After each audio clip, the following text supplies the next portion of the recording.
Well, hello. I'm just sitting here reading yet another Thomas Merton book that our rector has recommended, this time in preparation for the December book club. It is the time of the year where we have our annual meeting, and traditionally the senior warden gives an address at that point. And I need to apologize for not being at the annual meeting and being with you. However, I failed to realize when we laid out the church calendar that this was the Sunday before Thanksgiving. And Nancy, Will, and I have had long-standing plans to go to New Orleans and spend this Thanksgiving holiday with my family. So I'm sorry I cannot be there. However, I do not want you to worry about my soul, as it were. Nancy, Will, and I on Sunday, November 18th, will be attending the Oak Street, New Orleans Po' Boy Festival. And if the barbecued oyster po' boy is as exquisite as I expect it to be, I think we're all going to have a religious experience today. So we've got that to look forward to. In thinking about Church of the Good Shepherd, I first need to start off with how excited I am to be a member of Good Shepherd at this time. There is just a palpable sense of enthusiasm running throughout us, and there are so many things that are going on. The energy and the level of enthusiasm are just incredible, and I just can't tell you how meaningful it is to me to be a part of a faith community that is like that.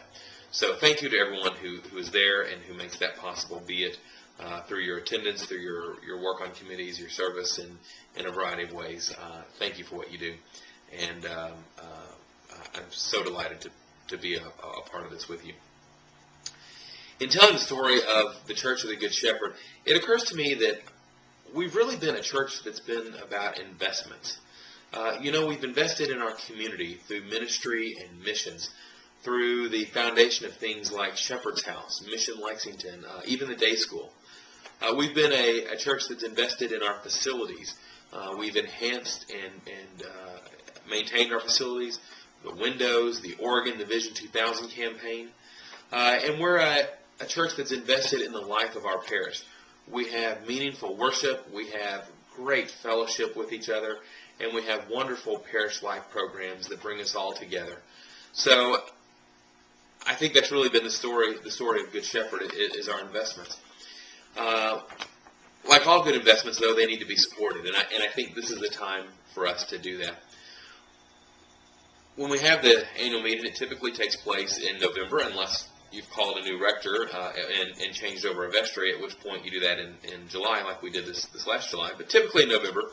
And that typically means that the annual meeting coincides with our annual stewardship campaign and the season in which we prepare and present our 2013 budget. And so I want to take just a minute to address some of that. When I think about what Good Shepherd is known for, two things immediately come to mind. And that is our outreach programs and our music programs. Clearly, people will talk about our facility and how beautiful it is and our location and all the other things that we do, but outreach and music are the things that I think I hear most often.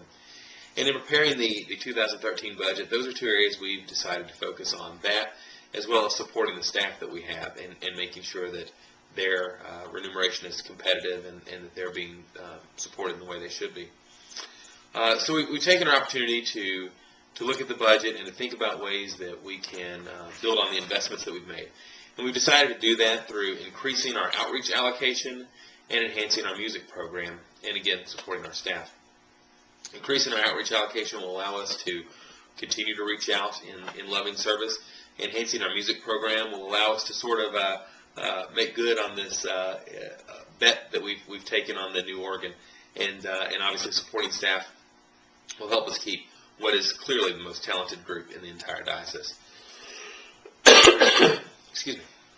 The results of our 2013 stewardship campaign have been fantastic. I want to thank all those who have already made their pledges, especially those who have been able to increase their pledges, as well as those who've been able to just make that commitment. Be it at the same level as last year, be it at a decreased level as last year. What's really important is that we've all shown our commitment to the Church of the Good Shepherd and our work by making those pledges. So thank you for being able to do that. I want to ask those of you who have not yet made your pledge to please do that. But I also want to ask those of you who have not traditionally been pledging members of the church to please make 2013 the year that you do that. The way our budget works, the way we prepare that budget, is that we base our income off of those members who have made that commitment and filled out that card and turned it in and let us know what they intend to do for the upcoming year. Many of our members give gifts, but they don't give them as part of a pledge, and unfortunately we can't budget that money because we don't know when it's going to come in, we don't know how much of it's going to come in, and we can't count on it. I think this new mission budget that we have is very doable. I think it's very reachable, but in order for us to get there, we're going to have some new people who will come along and make a pledge that they previously had not been making, and I'd like to ask you to do that. We have, after a long transition, I think we're so blessed to have Brian and Susan who have joined us. We have newcomers who are coming into the church almost every Sunday. We have ministries that are growing. We have committees that are expanding. We have programs that have become staples in our community. And again, it's just such an exciting time, and I'm so honored to be a part of it. I want to take this opportunity to thank Brian for answering the call and coming to serve as our rector, and for hitting the ground running. The pace has been frenetic over these first few months, but I'm so delighted that he's in our midst. I also want to thank Susan for sharing Brian with us. Being the rector of a church like Good Shepherd is not an 8-to-5 job, and he's not home lots of evenings, and Susan's very supportive of him, and I want to thank her for sharing Brian with us.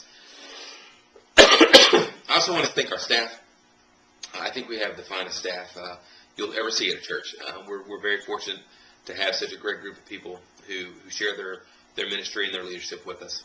I want to thank the vestry, the members of the church who agree to serve on that and who come together to wrestle with some of the tough decisions in our parish.